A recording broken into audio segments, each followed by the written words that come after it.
What's up guys, today's video is all about deadlifting and I want to summarize some really key points which is going to help you to improve your technique and to bust through your plateau and take your PR to the next level, but only in a safe and sustainable manner, because this exercise is notorious for people injuring themselves and putting out their lower back. So the most important thing which you need to realize and be able to do is to neutralize your spine. He does a good job. He knows how to get himself flat, so he's disciplined enough to figure that part out, but go ahead and kind of loosen that up again and move around a little bit.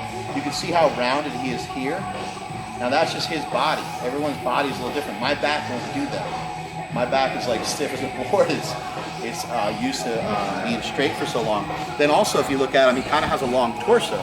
So we're dealing with a lot. When he goes to hit a big deadlift or tries to hit a big squat, he has to try to organize his spine so it stays in place. And that's always going to be the thing he fights against. The next really important thing to consider is your knees, okay? So when you're at the bottom of the deadlift, you actually want to think about pushing your knees forward. When we're doing a conventional deadlift, like Mike's doing here, we want to try to really drive the knee forward to the barbell. And that's going to give us a really good kick off the bottom of the lift. That's going to help you explode up off the ground. You're saying drive the knee forward at the bottom? Yep, drive the knees forward at the bottom. Now, you're going to feel the bar hit your shin, but that's okay. The bar is going to hit your shin slightly. You're going to bleed. You're going to end up with these beautiful shins here. Yeah. And the second thing is use the bar to get in position, just like we did on the bench. Grab the bar and use the bar to pull yourself down towards the ground and get your back flat at the same time. So the three key points before you've even done anything is to ensure that you can neutralize your spine, you're pushing your knees out in front of the bar, and that you're almost pulling yourself into the ground using the bar as almost like a counterweight. Maybe bring your feet in maybe a little bit closer and point them out a little bit more. There we go. Just Does that mean my knees can go out a little bit? Yeah. Well, the reason why I did that, if you look at these freaking quads, right? His quads are way out here, right? And he's got pretty big arms too. So his arms and his legs are going to kind of run into each other, and he needs room to push those knees forward. But I was just telling him push the knees forward. Well, if he pushes his knees forward and they hit into his arms going to bend.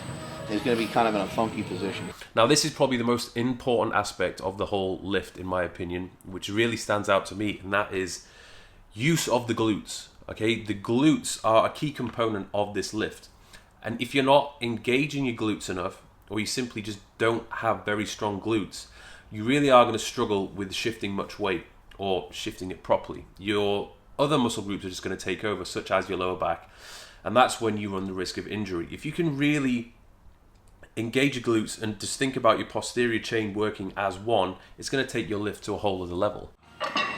Yeah, there we go. Good. Now flex your butt more as you're coming through. Oh, squeeze.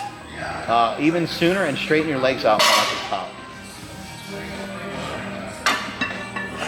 So as soon as the weight gets right here, lock it out aggressively and kind of throw your head back a little bit. There we go. Yep. Nice. So what Mark is really trying to drill into my head is that when I initiate the movement, the first thing I need to do is to flex my glutes, okay? So imagine you're just squeezing them as hard as possible to the point where as you are sort of driving up, you're almost thinking about thrusting forward, because that's what's happening. When you contract your glutes, you're going to thrust forwards with your hips. And that thrusting forwards is going to help with you pulling the weight up. We don't really have to always worry about how heavy we lift. Like let's make sure that we're doing things right first, and then we can progress from there. Everyone's so quick to really try to stack on the weight, and really that's everyone's main focus. There you go. Stay connected to the bar the whole time. There you go. This will fry the hell out of your lats, glutes. Tighter.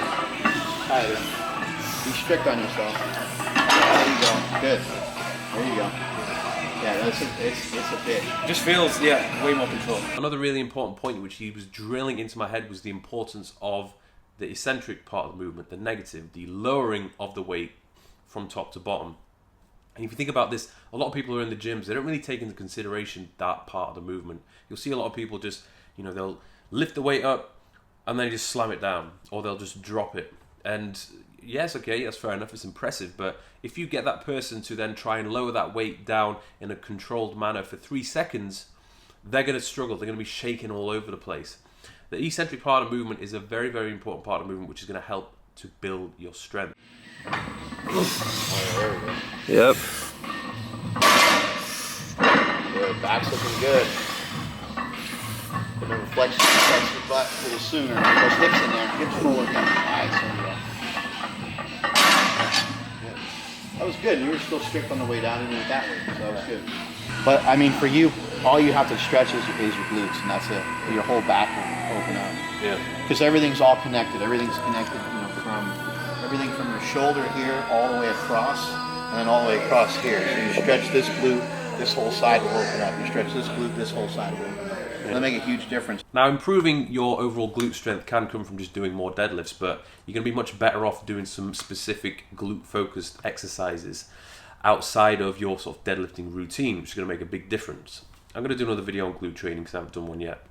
Also, you need to consider your overall flexibility and mobility. So if you're the type of person who has very tight glutes, then you need to spend a bit of time outside of your routine just stretching them out. Something which, I'll hold my hand up and say I don't do that, but I know if I was to do that on a more regular basis, which I'm going to now, I should see my deadlift improve and just it feel a lot more natural for me. I'm not going to feel so tight and sort of restricted at the bottom portion of the movement. Now, I went through a phase of almost always doing it on platforms, which is fine, to be fair, and you can obviously get good at doing deadlifts off platforms, but to me, it's not a true deadlift. A true deadlift is lifting the weight off the ground, and I want to get better at doing deadlifts off the ground. It's almost like you're kind of cheating a little bit if you're doing it from an elevated surface. If people say, oh, what's your max on the deadlift?